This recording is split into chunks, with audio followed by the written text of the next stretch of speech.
Perfect. All right. People, I can see that you're online. I will just let you mute your mic. I'm going to start. Don't do that. Let me just send this one to you. Okay. Did I send this one to Bello? No, let's forget this one. Giuseppe, I'm going to let you mute your mic, or I can do it actually from here. Okay, perfect. Okay, awesome. All right, let's go.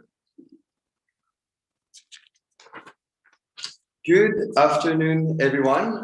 Whether you're joining us from Zoom or Facebook or app or LinkedIn, thank you very much for being with us this afternoon. I'm Leo Bonnier, the Ecosystem Manager at AfricArena, and I'm just going to give you a bit of context about this event and what is actually AfricArena. For the ones that are not familiar with our brand yet, we are tech accelerator based in Cape Town, South Africa. And what we do is we do the bridge between the entrepreneurs, the investors, and the corporates. So we do that mainly by running corporate open innovation challenges, but we also have a bunch of side initiatives, such as, for example, this event. In terms of number, we have been starting since 2017, and since then we have had many startups going through our different programs, which those have actually, since they have pitched at AfricArena, raised a total of $220 million. When it comes to this event is actually part of a series of digital events where we will be selecting startup from seed and Series A stage, that will be pitching at our regional summit in Johannesburg on the 19th and 20th of May. How would this event unfold? We are going to have 7 startup pitching, and actually I'm going to hand over to my colleague Papama, who is going to talk a bit more about the regional events, as well as introduce our judges and startup for today. Papama, over to you. Thank you, Leo. Thank you very much. Hi, everyone. Yeah, and now we'll get to our pitch session, where we have 3 incredible startups in seed or Series A that are operating in Southern Africa and are looking to scale big and scale fast. So as Leo said, each startup representative will be given 3 minutes to present their business, and this will be followed by a Q&A session with 3 esteemed judges. And of course, you in the audience as well are free to utilize the chat on the platform and ask questions and engage with the presenters. And then the judges will score each startup presentation on a separate sheet, which is set with the set criteria. And yeah, the high scoring startups will be selected to pitch at our summit in Johannesburg next month. So the 3 judges we have are Abu Kasim, who is the founder of Josie Angels, which is a consortium of angel investors that invest in early stage startups. Then we have Haifa Ben Salem, who works for the International Trade Center as an associate program officer, specializing in digital sector development in sub-Saharan Africa. And lastly, we have Dr. Flora Tipazarwa, the program director at the Southern Africa Innovation Support Program. So yeah, with that said, let's get on with the pitch program. So I'd like to call upon the stage Daniella Morris, representing Sorted. Hi, Daniella, can you hear me? Hi, yes, I can. Can you hear me? Loud and clear, Daniella, loud and clear. So yeah, I'll get the timer for 3 minutes. Sorted. Okay. And yeah, ready when you are.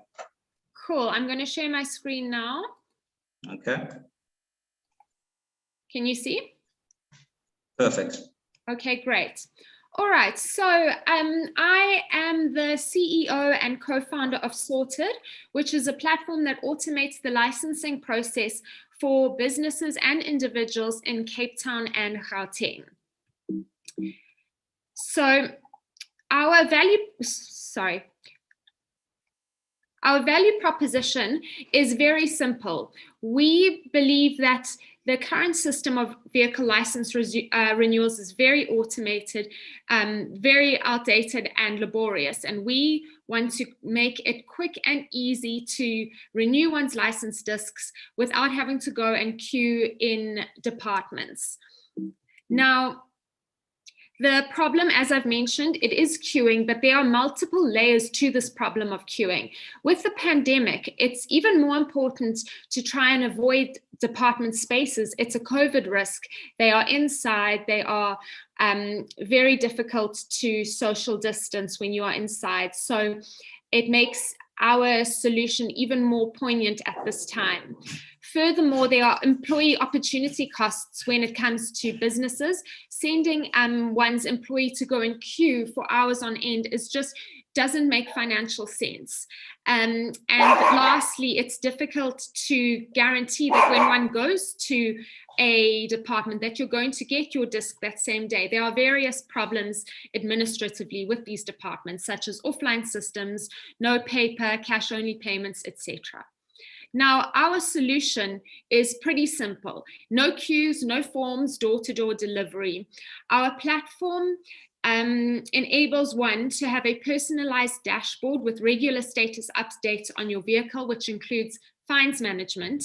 And it also allows you to get yearly expiry reminders so that you are never caught short by forgetting to renew your license disc. Now, our traction and validation. We were awarded the great award of being one of Fast Company's most innovative companies in 2021. There were 25 companies. This happened last week, and we're really proud of it. Now, those logos there are some of our B2B clients. And overall, we've had 100% revenue growth from 2020 to 2021, and we are on track to do 200% revenue growth by the end of our financial year. So, yeah, our revenue model. We charge individuals a 300 Rand service fee per disc.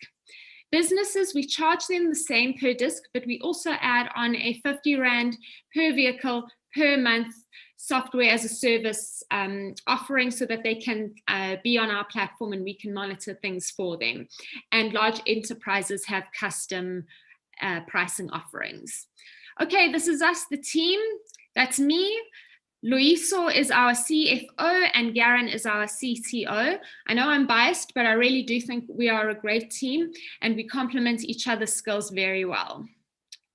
We are asking for 2 million.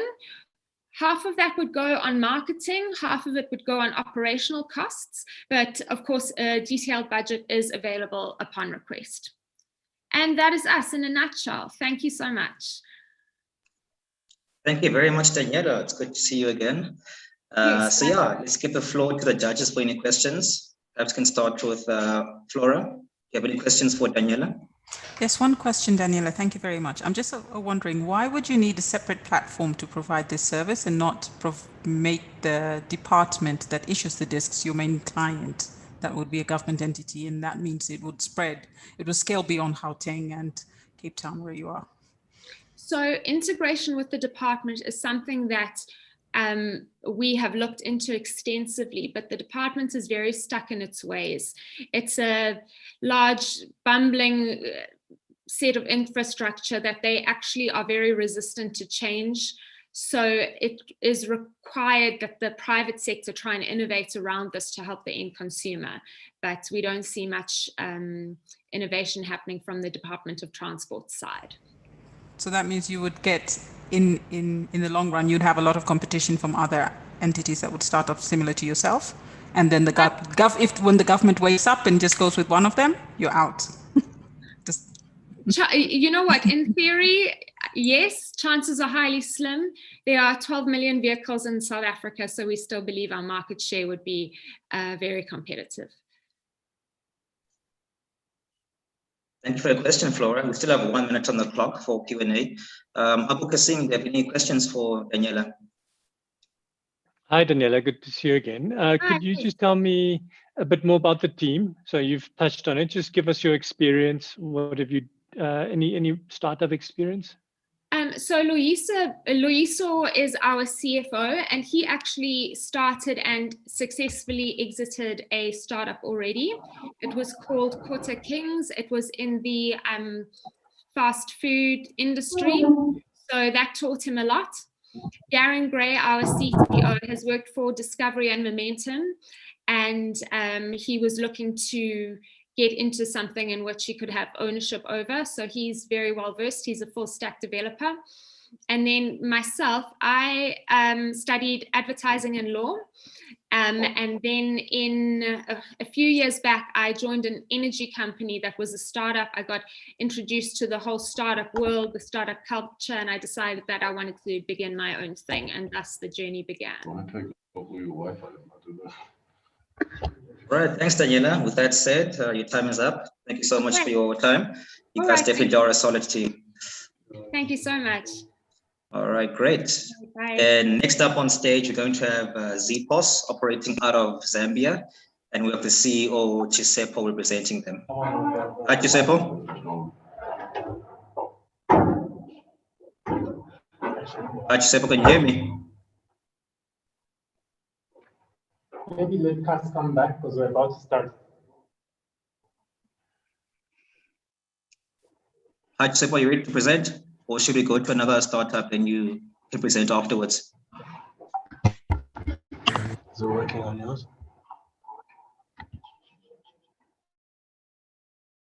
Okay, I think Zpos was having some issues with connection. That's fine. So we'll just go to the next startup for now. They will just come back to him later. So we have Franc coming up next, operating out of South Africa, and we have the CEO, Thomas Brennan, representing them. Hi, Thomas. Can you hear me?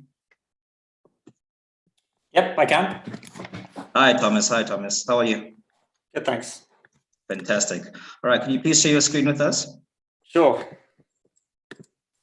All right, let me get my timer ready. And you can let me know when you're ready.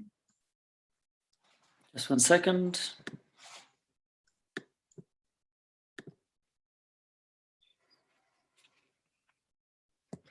Okay. Okay, great, Thomas. All right, great. Hi, guys.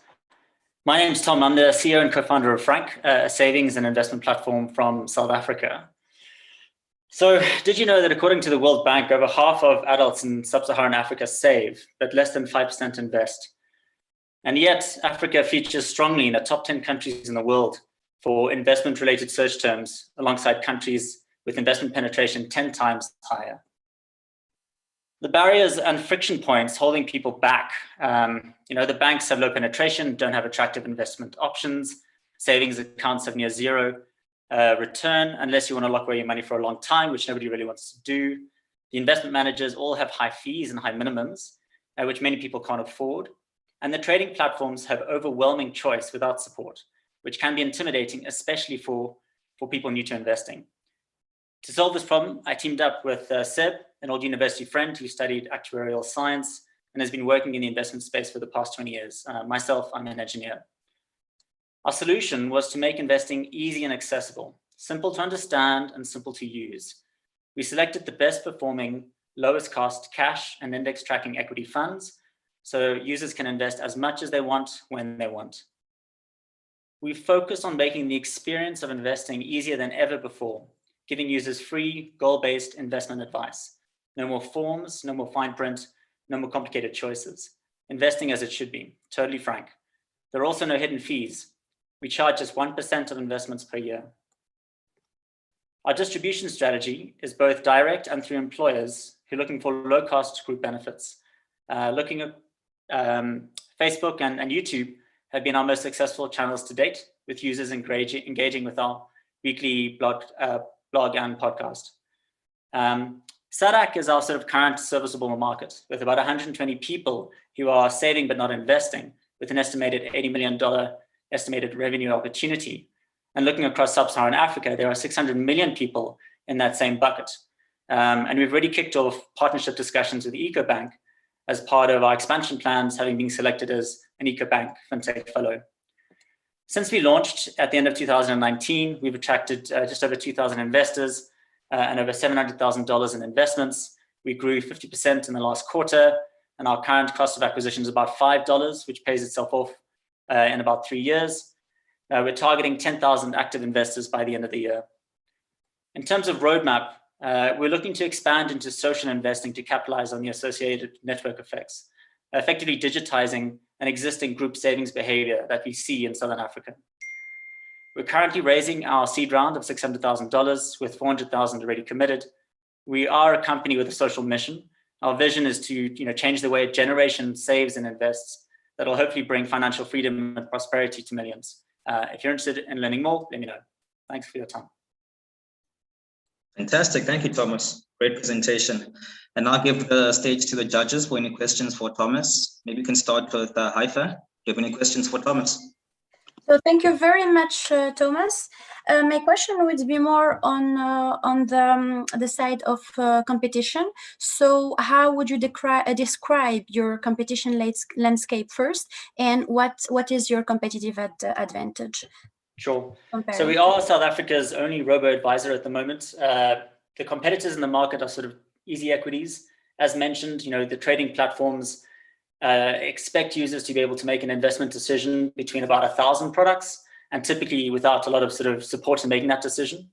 On the other side, you do see sort of banks starting to try and offer digital offers or digital access points. 22/7 is a good example. They're, Old Mutual is basically digital savings portal. And the challenge there with a large organization, they don't tend to really focus on the user experience. It's sort of a side adjunct to their sort of main core business. So obviously we're hoping to not only provide a better experience, but also maintain an independence to be able to give access to what we believe to be the best products in the market. All right, great. Apple, can you come to you? Any questions?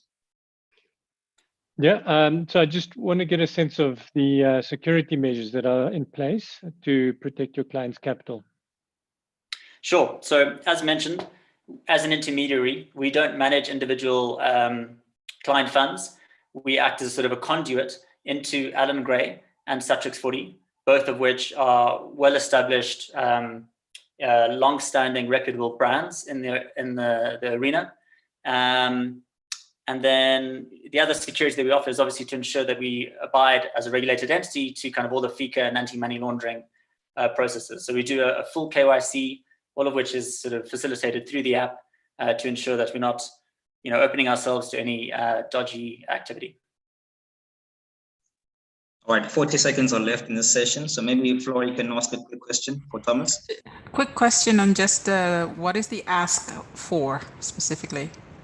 Sure. So that is mostly for engineering spend, which is our salary kind of burden at the moment, and marketing. Our target before we do a Series A, probably in the sort of middle of next year, will be to get to sort of 10,000 investors. So in order to do that, we're really focusing on adding additional sort of features, as mentioned, in sort of that social dimension, and then obviously continuing to expand our spend as we become more confident about, what are the marketing triggers and the marketing channels that are most successful. So it's about a 50-50 split between those two. Okay, great. Thank you so much, Thomas. Pleasure. I enjoyed that. So anybody looking to invest, check out Franc. All right, sure. And next up on the stage, you're going to have Zpos. I think his connection is better now. Hi, Giuseppe. Hi, can you hear me? Loud and clear, perfect. So yeah, Giuseppe, ready when you are. Okay, because of a connection issue, you might not see my face right now. No, that's okay. As long as we can see your presentation and we can hear you. Right, okay. All right, fantastic. As Zpos, we're on a mission to create the largest retail network in Africa, and we are going to do it. But before I tell you how we're going to, I'm going to tell you a little short story of why we got on this journey. It started when I was 10 years old working in my mother's small retail shops. I always heard her complain about the same things: shopkeepers stealing, profit not being easy to calculate, stock taking being time and energy consuming. Then later I discovered that all these problems stem from one major problem, which is poor record keeping that 90% of small businesses face. This problem alone creates multiple new problems: poor internal reporting, which hinders their planning and ability to grow, contributing to their failure to access credit in their time of need. Manufacturers and suppliers are reluctant to improve informal markets and relationships, and governments find it hard to monitor and later improve informal market behavior. The Zpos solution is a point of sale app which we want to put in every small shop and on every vendor's fingertips. It offers them sales, performance, stock records, profit and loss reports, and much more, all in real time. The benefits of this are twofold. Informal retailers now have reliable information to make business decisions quickly, and manufacturers now have real-time insights into how their products are performing in the informal sector. We're also going to launch a consumer loyalty app called Zpos, which is driving the demand for the Zpos retailer app using a consumer loyalty program. We expect to earn revenue 4 major ways: subscriptions, analytics sold to manufacturers, interest from financial credit, and commissions from partnerships that we get into. Our projections show that data analytics sales is our largest ticket size, giving us over $120,000 annually. We expect to earn over $260,000 in our first year. We launched Zpos in 2016, and to date, we have over 377 retailers on the platform. We're going to release 1,000 devices in 2022, sorry. This will present credible data points for FMCGs to purchase data analytics, which are valued at over $10,000 per month per FMCG. We stand out in our market because we have built an app that suits the cash-based society we're in, and we've also dropped the cost of point of sale in Zambia by 60%. We utilized our seed investment heavily on R&D, and our investment proposal is to implement our solution at scale. We're looking for an investor that can facilitate a convertible debt investment of $70,000. We're additionally interested in working with AfricArena because of the possibility of future investor exposure for our subsequent Series A investment, which is valued at about $1.3 million. We're a team of passionate individuals who are dedicated to achieving the Zpos goal. And this team has a combined experience of over 20 years and consists of experts in sales, technology, corporate finance, and FMCG logistics. When I started, I told you that we'll build the largest retail network in Africa. When I look at the image that you're looking at, all I see is strength. Because when we put all these small businesses together, we can make them stronger and we can make them win.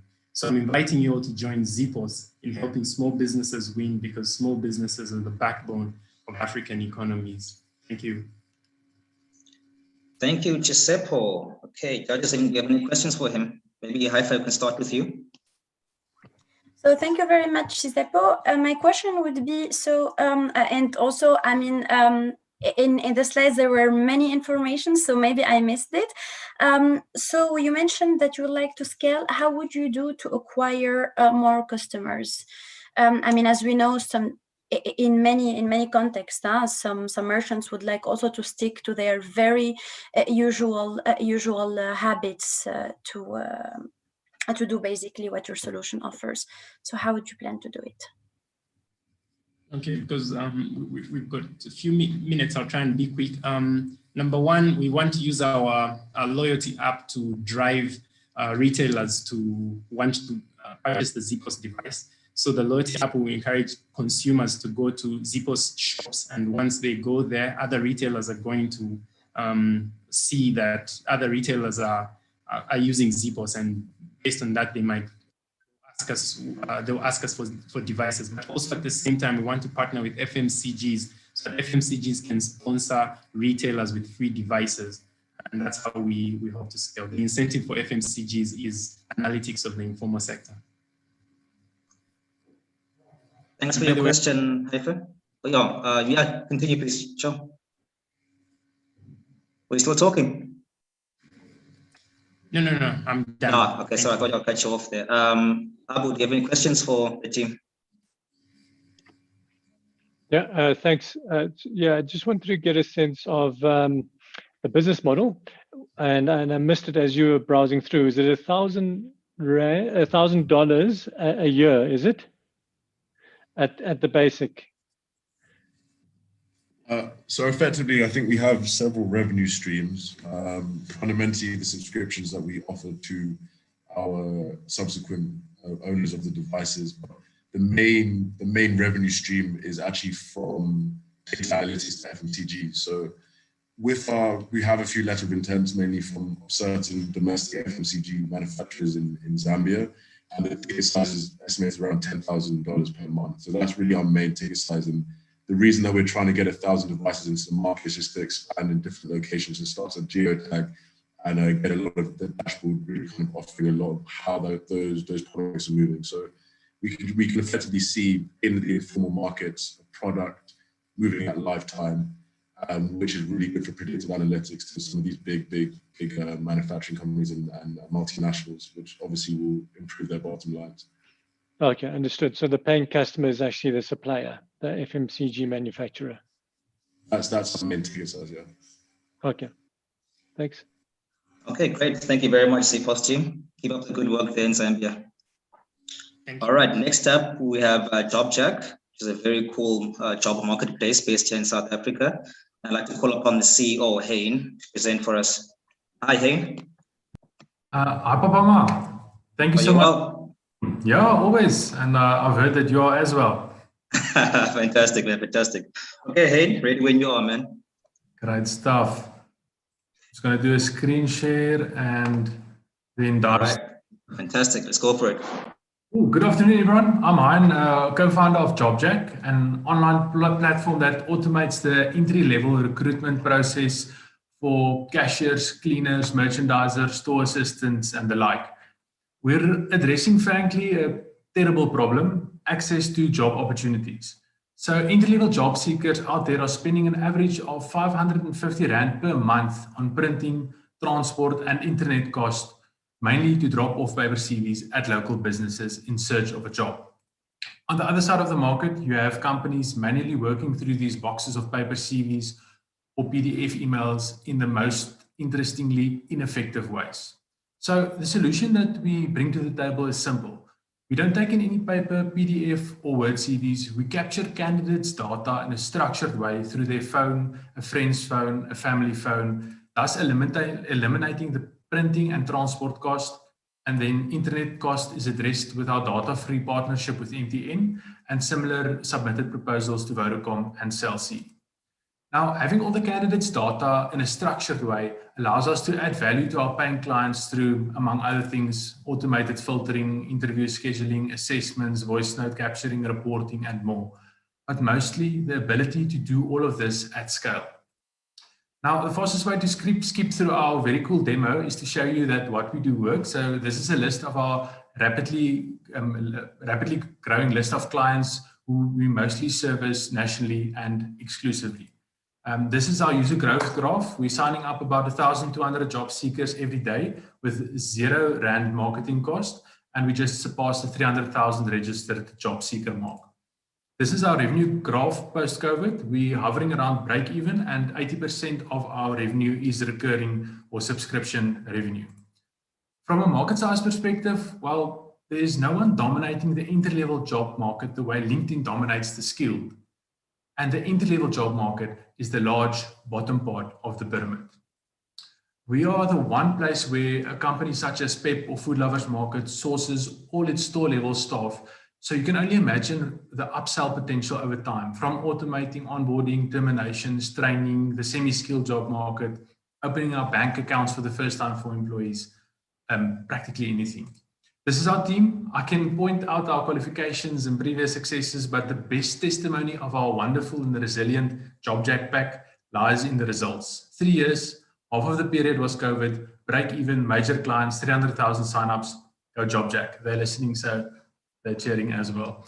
Then I'll ask, I called it our gift because we're not raising as I sit here today, but Christian, my co-founder, and I, we are at the moment busy working on possible Series A raise before the end of this year. So we're keen to start building relationships. In closing, last slide, this is a list of companies who might be interested in purchasing Jobjack, but it's also a list of companies we might end up purchasing. Thank you so much. Thank you very much, Hein, for your presentation. It's a very important problem that you're challenging. Judges, do you have any questions? Flora, maybe we can start with you. Yeah, thank you very much. It just went a little quick towards the end. I realized you're not asking for any funding, but you had an ask, and I just wanted to understand what was that again? You can repeat that. You're giving. We are around break even at the moment, so we're not rushed to do a fundraise, but to enter our next season of growth, Christian and I are busy working out to do a Series A raise before the end of the year. So what is the next season of growth? Because now you're working with entry level. Are you looking to go to an upper level of the market, of the job market? So there's a lot of opportunities from practical example. On the one hand, we might be servicing KFC with their cashiers, their merchandisers, their grillers. So now there's an opportunity to also look at their supervisors and their store managers. And in a retail store, you have the cashiers, the merchandisers and so forth. But now there's the bakers, the supervisors, the store managers, those types of positions. So that's one of multiple opportunities that stems out of our foundation.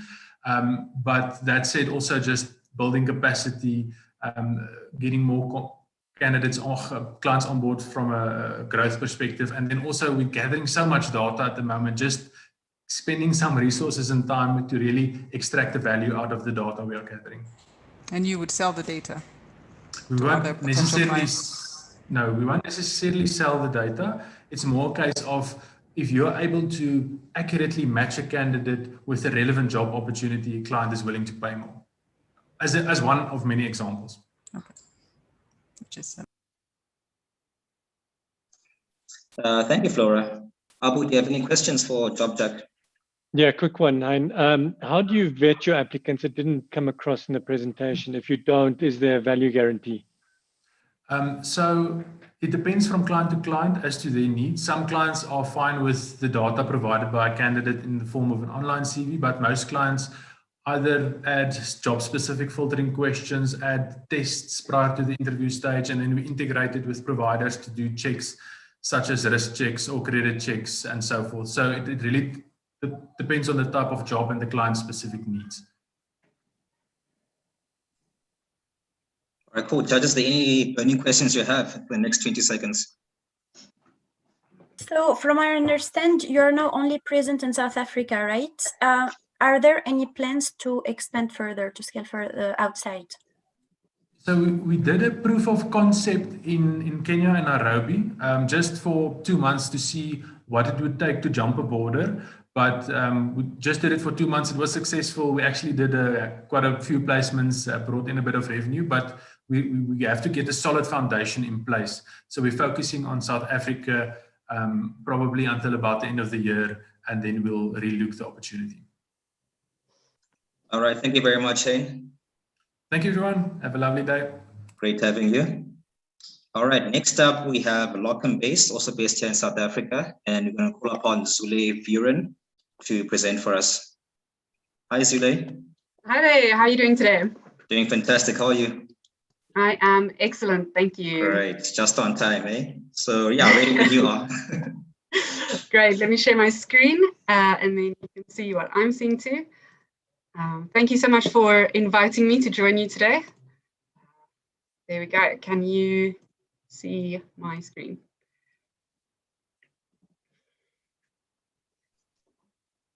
All right, great. You can start. Great. My name is Zule. I am the founder and chief energy officer of Locumbase.com. Now, Locumbase was made to simplify the locum booking process. Now, if you don't know yet what a locum is, it is a freelance medical practitioner. This can be an optometrist, a general practitioner, doctor, nurses, dentists, anyone who you imagine wears a white coat while they're making you feel better or worse, depending. Now, in the current traditional form that locums work, it is not independent. It is generally through a recruitment company that's expensive and takes long.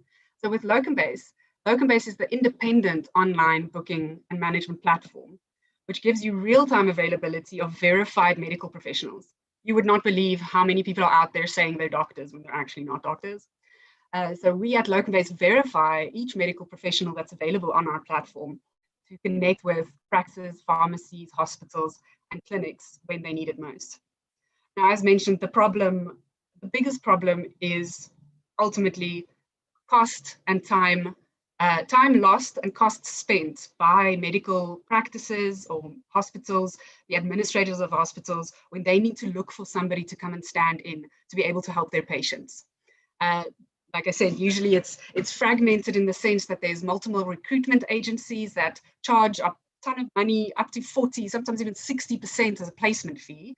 And there's just a break in the communication And the practice is never the one in control. The locum is never the one in control. And there's this big middle giant that basically just makes everything more expensive and everything more difficult. Now, I saw this problem firsthand. My partner is a optometry locum. She's an optometrist, and that is how we realized this problem from the locum side. And at the same time, we started a different business where I took my glasses that we had or have and went in practices with this, GPs, pharmacies, optoms, and then we saw how the issue is from the practices side. Then we started doing the research. What does the numbers say in South Africa alone? So the market spent by the public sector, and this is just all the public hospitals, on nursing only is now over probably about 2 billion rand now. About 40% of all the nurses that are registered in South Africa works as locums. Now, nursing is definitely the biggest market there. But when we look at pharmacy locums and general practitioner locums, the market is massive, and it's currently very fragmented and monopolized by old school, slow recruitment agencies. So why Locumbase, and why is Locumbase the solution?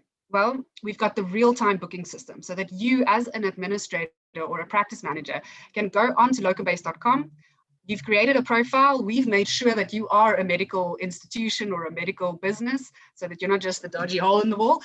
And you can go and search specifically for a high quality locum that fits the criteria that you need at the times you need, at the cost that you are willing to pay, without any middleman in between. The transparency here is the main element, so that you as a practice manager can see this locum costs me 500 Rand an hour. The locum puts 500 Rand an hour in their pocket. At this stage, practices don't really know what the locum puts in their pocket. The locum doesn't know what the practice actually pays for them. And there is this discrepancy in expectation of service that just brings the level of service down, the happiness down, because the value that these medical professionals can attribute to themselves, we shouldn't do it, but we measure our own value by the money we earn. And that creates this knock-on effect that eventually touches the patient in a negative way. And that is something that then affects the business. So we are on a mission to automate. Hi, Zule, sorry to cut you through there. Your time is up, but thank you so much though. Just make it fair for everybody and make sure that we conform with the time. So thank you very much. We'll now jump into the Q&A session. But it's very important that I first disclose that because Abu Kasim has a direct interest in Locumbase, we won't be asking him any questions, nor will we be counting his vote as well. So we'll just ask Hi-Fat Floyd to direct any questions to Locumbase. Great. Should I stop sharing my screen? So that yes, please. Yeah, sure. There we go. Hi. So hi, Flora, do you have any questions for Locumbase? Yes, unfortunately, you couldn't get to the end, and I have some questions on who's your competition, and another question would be who's the paying client here? Is it the hospitals, the pharmacies that you connect the locums to, or is it the locums themselves? What is your business model? So our business model is, on the one side, facilitation fees, and on the other side, licensing fees. So we've got a free forever subscription for locums. So if you're a medical professional, you're registered with your medical council, you can legally practice, you can have a profile on Locumbase for free forever. Now with a practices come on board, and it's a pay-per booking. The first level is pay-per booking. So with that, we charge a facilitation fee of 15% on top of the locum's earnings. So let's say a locum has a 250 Rand per hour session for 4 hours, that's 1,000 Rand, and then we charge a 15% on top of that, which is then 1,150. This way, the locum puts in their pocket what their profile says they charge. And the practice knows that they are getting that amount, and the facilitation fee is then on top of that the practice pays. Secondary to that, the next level up from that is practice access licenses. Now, for practices that use locums often, we have a a scale of packages. If you choose to be on the Pro Practice package, you pay a 450 Rand monthly fee or a yearly fee. That's then a discount of about 30%. I think your booking fee or your facilitation fee is then 10% per locum booking. That means for the practices that use locums more, it then balances itself out. Balances it out. Yeah, because ultimately we are here to help you grow your medical business. We want you to do good business and grow that bottom line. Just very quickly, your competition? Our competition is the old school recruitment agencies, the people with all the emails and they still use fax machines. And to be specific, the main player in the pharmacy space in South Africa is a place called SA Locums, and they literally do their business on Facebook and fax machines. It's very strange. So there is no platform in South Africa. Locumbase is the first of its kind in Africa. And as I said, our competition, they're not direct competition because they don't have the tools we do and they don't do it like we do, but it's the old school 20, 30, 40 long relationships that these traditional recruiters, that is our competition. All right, thank you, Zule. Thank you so much. You guys are definitely free to continue this conversation after this event. All right, thank you so much. Yes, I'd love to. Great, so next up we have Mohiri operating out of Botswana, and its CEO Tato has just joined us. Hi Tato, can you hear me? Hi Pabama, yes, I'm here. Fantastic. How's it there in Botswana? Are you well? Yeah, I'm good. All right, fantastic. If you could just share your screen with us, please, then we're good to go. All righty. Just let me know when you can see anything.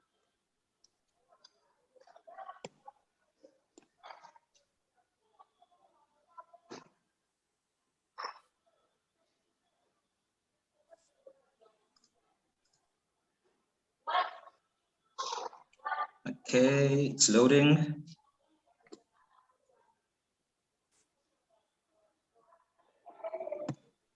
All right, fantastic. We can see your screen. Perfect.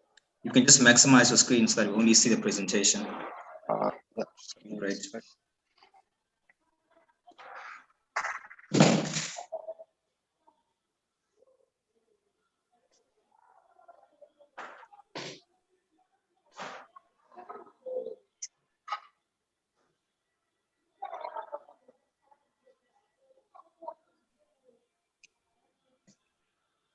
Okay, great, Tato. Are you ready? Yeah. All right, fantastic. I'll start on your signal. Okay, go for it. Great. Good afternoon, everybody. My name is Tato Kasongo, and I'm the founder of Mohiri, and we are helping get Africa hired fast. Mohiri is a simple application. We help connect people to job opportunities through targeted mobile alerts. And it's pretty simple. The sign-up process takes less than 2 minutes. It is fully automated and ran by AI chatbots. This can be accessed through our own platform or through existing applications such as Facebook Messenger. Within 2 minutes, we can connect about 7 data points, and registering on Mohiri is extremely free for users.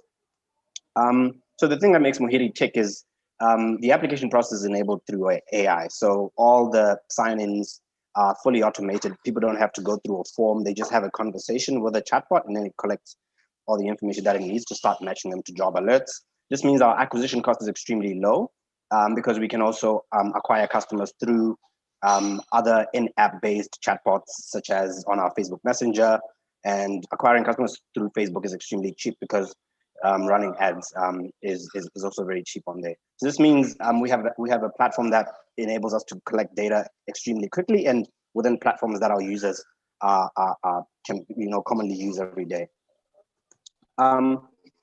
The World Bank estimates that within the next 3 years, there will be 910 million Africans on the internet. And our role as Mohiri is to help connect this new age of digital adopters to job opportunities through the internet. Since launching 18 months ago, we have gathered a following of more than 80,000 people on social media and a user base of more than 30,000. And we send out more than 5,000 alerts every week. We've worked with some of the great brands that you see below. The next phase for us is to really scale Mohiri up by deploying on USSD through a partner. We've partnered with Orange Telecom. So we have plans to expand to Francophone Africa, So through them, we will be able to send out alerts through USSD IVR in a call center service. And as you may know, digital penetration is extremely low in some of those countries. So we aim to grow with the tools that people are already using. We also plan to expand to Namibia and Zambia because it's demographically similar to our test bed in Botswana. Our team is made up of me as a chartered accountant and a bunch of my colleagues here, and we have a 9-figure tech exit on our board. And we've won some of those prestigious awards you see on the bottom left, and been featured as one of the most interesting startups in Africa by Disrupt Africa. We also attended Slush, being one of 10 startups representing Africa in Finland at Europe's largest startup conference. So happy to take questions if you have any. Thank you very much. Thank you, Tato. Thank you very much. So Haifa, let's start with you. Do you have any questions for Mohiri? Thank you very much, Tato. So my question would be more on, in your KPIs, you stated how many alerts were sent, but what is the actual rate or percentage of people actually getting a job? So we're a little bit handicapped because we cannot measure everything up to the end goal of connecting someone to a job, because there is a part of that process that we are not engaged in. So we are involved in the distribution of that information, but we don't have an extremely reliable way of knowing when our users get a job, except for when that particular company that's hiring is doing that through us. Then we can sort of measure everything across the pipeline. So we're a little bit limited in measuring that statistic because we're not fully engaged within the whole recruitment process. Oh, great. Abu, do you have any questions for Mohiri? Yeah, so marketplaces typically require scale to have the impact that they're looking to have and then ultimately break even. Do you have a sense of what that break even point is? So typically, at the moment, Mohiri is not a profitable company because we bootstrapped Mohiri, so we're not taking any external funding. And that means everything that we're making out of the business, we're reinvesting. In fact, for majority of our existence so far, I have financed Mohiri through my own personal savings. But having said that, I predict that Mohiri is an extremely low overhead business. So that means, I mean, right now we could really deploy to any country in Africa because all of our tools don't require much to scale. We're growing organically through our own platform, and we're growing artificially through existing platforms such as Facebook. So wherever there is Facebook penetration, we can open up our chatbot. The team that manages the service as well internally right now is made up of a team of 6 people. And with all due respect to Botswana, the cost of labor here isn't as high as other places such as South Africa. So we're able to attract talent for very low. So we've been able to survive really well. But I would also want to say Mohiri is pretty much a growth business and not so much a future cash-rich business, which means majority of our earnings we will not realize within the next year. Our strategy is to scale up to as many countries as possible, grow to as many users as possible, and then the real business really grows out from there, where we're able to mine all the information that comes in from all the people that were signing up for job alerts. So these people may be regarded as people that are not active within the community, but as soon as someone gets a job, they become an active consumer of so many types of services. So we believe that if we can scale and reach as many of these people as possible, we then have an opportunity to connect these people to all types of services. So we can become a lead generation engine for all types of mobile money platforms or insurance companies or all these other different products. So I think we might be one of those companies that an Uber case study that sort of reinvests everything and doesn't turn a profit until maybe 4 or 5 years down the line. But at that point, you know, the potential for us to really grow our revenue will be massive. Okay, great. Thank you for that insight, Tato. And with that said, your time is up. Thank you very much. All right, next up we have a startup from Namibia, DrMacQ, an e-health platform. And I'd like to call upon Dr. Ahmed Azadeh to present. Hi, Ahmed.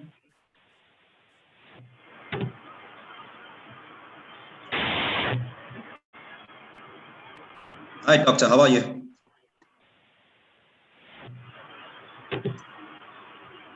Ahmed, I think your mic is on mute.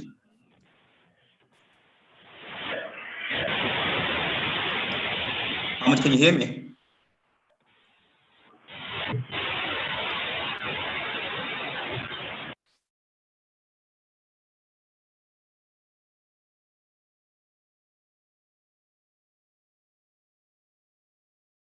Hi, Ahmed.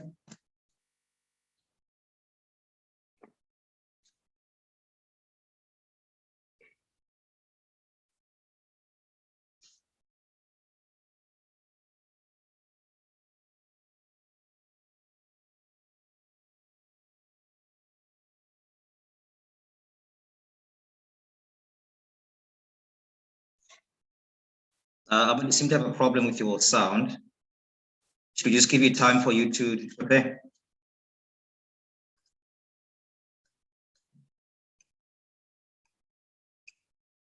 Okay, cool. So in the meantime, while Ahmed is still fixing his audio issue, it's my pleasure to announce the winners from last week's event who will now qualify for the summit for next month. And the startups are Luma Law, Upload, 123 Tutors, Mechanical, Tech, and Sparkle. So these companies will be pitching at the AfricArena Southern Africa Summit next month. And yeah, we look forward to them showcasing their solutions. So let's go back to Ahmed to see if he's ready to pitch. Hi, Ahmed, can you hear me?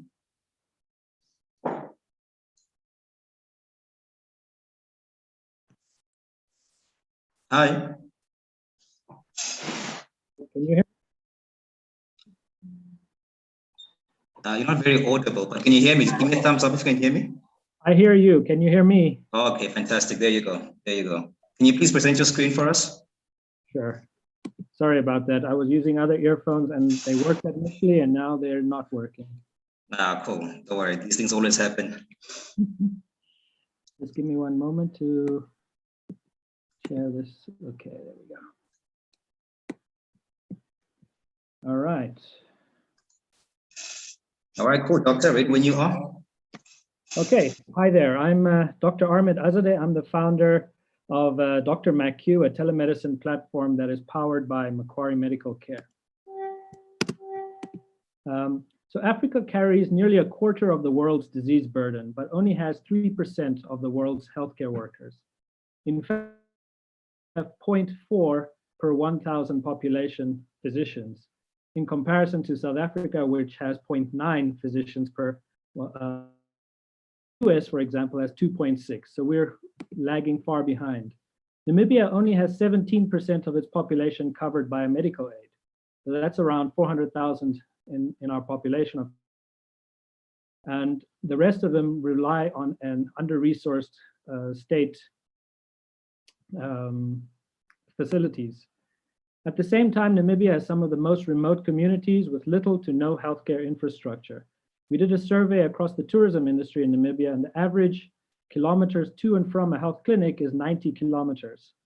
And often there's no doctor or no medication available. So what we did at DrMacQ is we optimized the 3 pillars of healthcare, being access, quality, and affordability. And we did this by using telemedicine and digital health innovation. So really what we did was we simplified the telemedicine access. So you can call our response center with a simple phone or a landline, and we put medication on site so that we've decentralized medical stores. We're also using an app to do remote monitoring and maintenance of health of our patients. We also have virtual clinics on site in companies. And we've also had a pharmacy distribution currently at 5 across the country where DrMacQ online doctors are available. Our app provides 24/7 access to medical records, chat, wellness, and health data monitoring, and our MVP is already developed. This is essentially a patient data repository and engagement platform, and we're looking at this to become the base of the AI health optimization in future. If we look at the market size, Namibia is a small country, so we are looking at regional expansion, but for now, our target is 37,000 population, which is essentially a 5% of the employed workforce, mostly in the tourism and urban and remote sectors, those who are also not insured. So if we look at that, our B2B model is mostly in the tourism and mining sectors, in the remote sectors segments, and corporates in urban areas. But we also have a B2C model with our pharmacy network.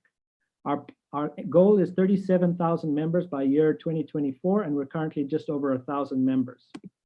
These are some of our companies that we've have a product market fit, both in the urban areas as well as in remote sites. What we're asking for is a $700,000 US investment round, the bulk of which is going to software development, our AI platform, but really operations and then distribution thereafter.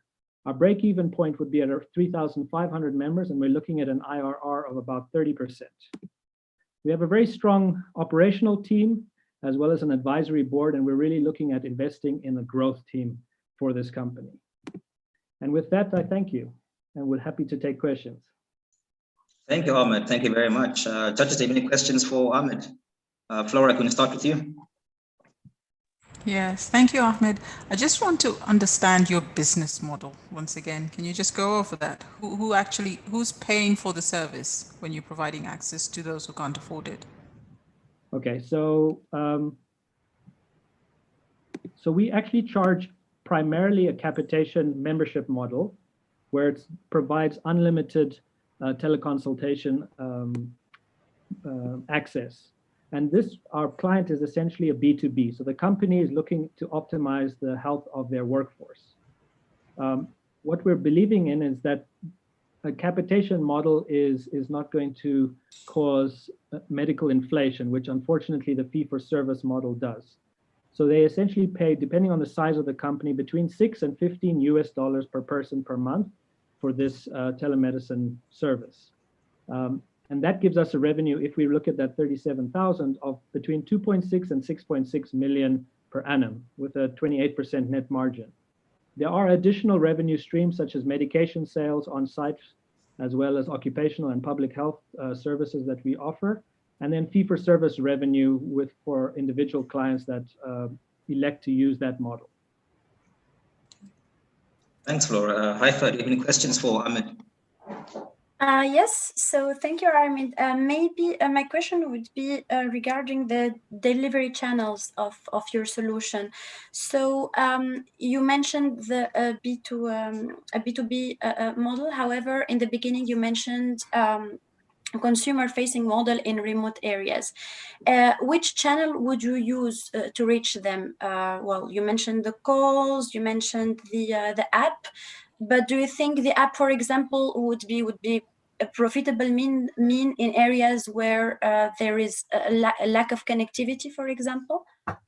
So this is one of the reasons why we've simplified it, is because there is a lack of connectivity around the country, and there are also different living standards or economic groups, socioeconomic groups, when it comes to the remote sites of Namibia. So limiting access only through an app or consumer app, for example, would limit the access. And our tagline is really bringing health within reach to everyone. So we've also looked at just a normal SMS or a phone call to be able to access teleconsultation with a doctor. So we're primarily doing this at a B2B for a company, but each of their individual employees will have an electronic medical record, whether they use it or not. And that's really this clinical decision support tool to help the doctors understand who they're speaking to and to be able to risk stratify those teleconsultations. But so there is a app, for example, for the B2B market, but they're not necessarily, their employees aren't necessarily using it because they don't have access to broadband. It is a national priority to actually create broadband across the whole country. So we do see that is improving, but it isn't there yet. All right, thank you. Yeah, your time's up, Ahmed. Thank you very much for your presentation. And thanks to the judges as well for their questions. All right, ladies and gentlemen, we've come to the conclusion of our event, our Seed and Series A pitch session, where some really impressive companies from Southern Africa showcase the innovations. And yeah, it's really exciting what's going on here. And yeah, so the winners for today will be announced next week, Thursday. So be sure to tune in for that. And with that said, thank you very much to the judges for your time and your input. It's really much appreciated. And of course, to the 7 entrepreneurs as well presented today. Thank you very much for your time as well. I know that 3 minutes is not enough, to tell the world about your innovation and all of that. So we appreciate you making an effort. And yeah, thank you, and we see you next week. Bye, everyone. Thanks. Thank you so much for the invite. Bye. Thank you.